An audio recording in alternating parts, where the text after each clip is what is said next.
Good morning, coffee chat time. Today, Gail's going to lead our coffee chat and tell us how we can better help bilingual students struggling with early reading. Thanks, Linnell, and hi, everyone. Lovely to see you here this morning. And yes, we've got an interesting little girl named Tali who's 6, and she started at school. She's from a non-English speaking background, and the teacher is really concerned about her oral language in English. So she's struggling with early reading. She's having difficulty learning her letter sounds, and the teacher is really concerned as to whether it's only a bilingual problem or whether it's something as well, some additional need. So does the teacher set some goals for Tali then, Gail? Yeah, so her goals are around both oral and decoding instruction. So oral language, scaffolding for learning to follow oral instructions. So listening and maybe repeating those oral instructions, as well as learning letter sounds and sight words in English. And also there's a need to establish some rapport with the parents who mostly speak their first language at home. So they're the goals for the teacher, and that's plenty. Yes, and now the teacher's got to gather some evidence. So in terms of gathering some evidence, again, the emphasis here is on oral language. That's in line with the research for kindergarten for early reading. We know that early reading instruction is dependent on your linguistic comprehension and your oral language. So there's a great resource called the Teacher Rating of Oral Language and Literacy. It's freely available.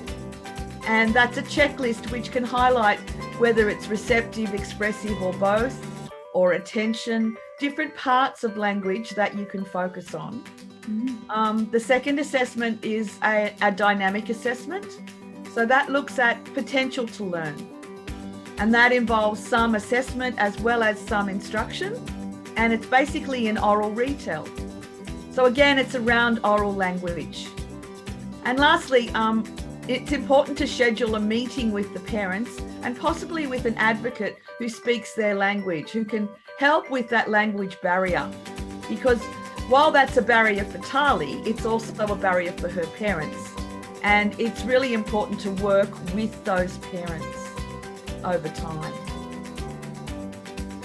And then once you've got all that information and you've had those meetings and assessments, what were some interventions that were helpful for Tali?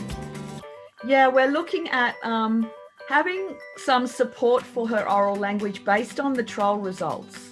So encouraging her to, and the whole class, to be listening, using instructions like, I like to see your eyes, and focusing on your eyes and your ears, so you're listening.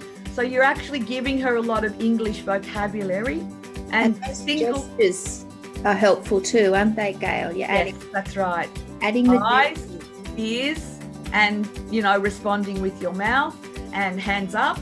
Simple things that oftentimes we take for granted, but with a student who is from a non-English speaking background, regardless of what that is, it's a barrier.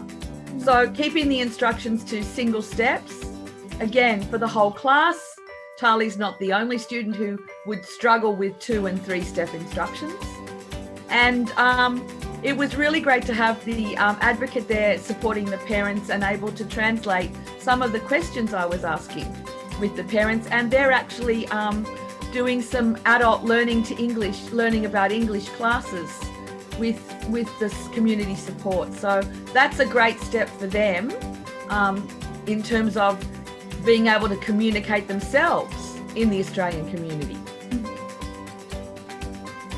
And then, what was your initial progress after all of that? So her oral language is improving. She's now actually learning a few letter sounds. She's finding single sounds quite difficult, still, because it's a different way of listening for her. It's very different to her language. She's actually learning the sight words a little better because she has a concrete visual of a word which she's picking up on. She's also able to retell short stories with picture prompts to a peer or to me one-on-one. So the next step would be to move her to a small group retelling a story. And there's some great just picture books that you can just work through for retelling and getting sequencing. Just a sentence for each picture. And, you know, the parent meetings are regular now. So you're sort of twice a term we're meeting with the parents. The advocate is still coming and the parents are learning English themselves. So that's a wonderful step for them because now they're able to actually read some simple text with Tali, some simple phonically regular decodable text, because that's where we start in kindergarten. And so she could read them stories and they could talk about it. Yes. As well. And during that time, they're all speaking in English. Now, obviously, the parents revert back to their first language because that's just a natural thing for them to do. But effectively, Tali is bilingual and she doesn't seem to have any other additional needs, which is great news. She still needs that scaffolding and support and happy to give that.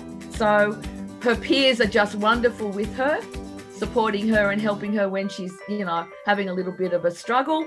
And that's really good for her social skills because she's interacting in a small group of girls. Success. Yeah, that's right.